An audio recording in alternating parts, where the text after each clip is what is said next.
Check out what I got from the Oregon Trail.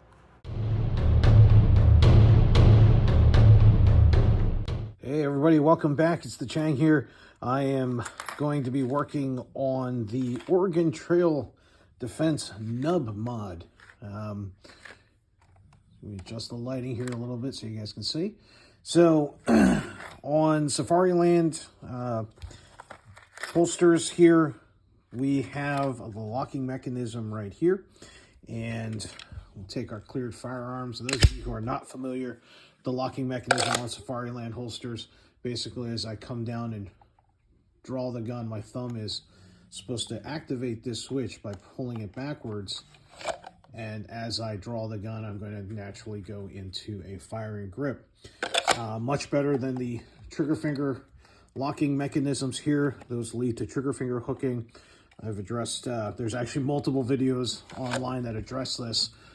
So let's concentrate on this locking mechanism, far superior system. Anyway, I digress. Let's come back to this. So the Nub Mod comes in two versions, one for just purely ALS type holsters, which is just this thumb switch. And they do make another version for holsters that have the SLS hood. This one's for my Glock 34. So we're going to install it on this holster here. Fairly simple install. Oregon Trail Defense actually has a bunch of videos out on the actual install.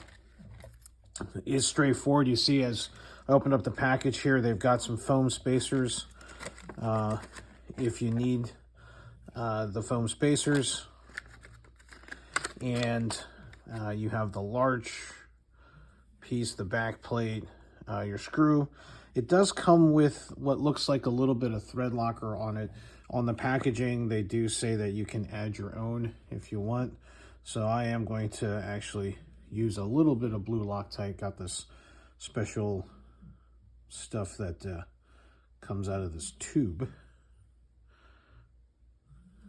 All right. And it's fairly simple. This wide version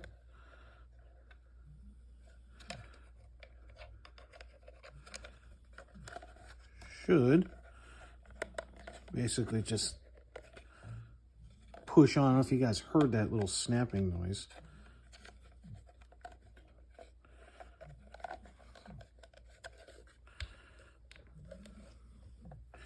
And then you see this lip part here.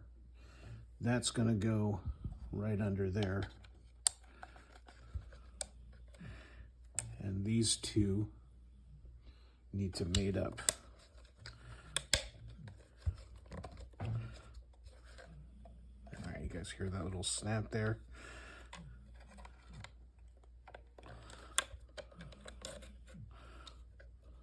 Hard to keep this in frame. I apologize. It's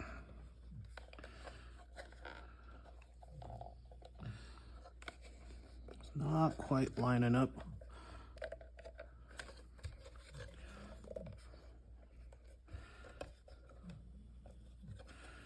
Oh, getting close. There we go. All right, now I've got this flush, and I've got that seam there right up against the bottom of the switch. I don't know if you guys can see that real well. So I come up, I run out of light, so I apologize. Let's see if I can adjust my lighting here. All right, that little bottom lip right there. You guys can see it.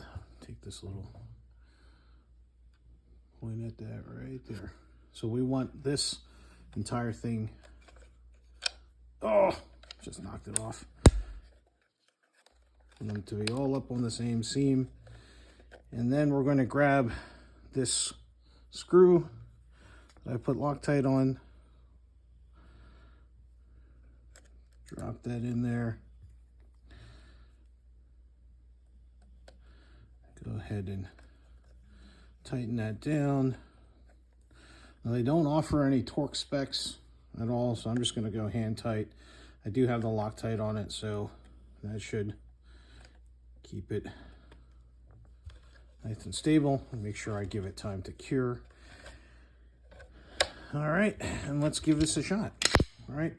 Now, I personally didn't have issues before with getting these, getting that switch deactivated, but this actually just makes it so much easier.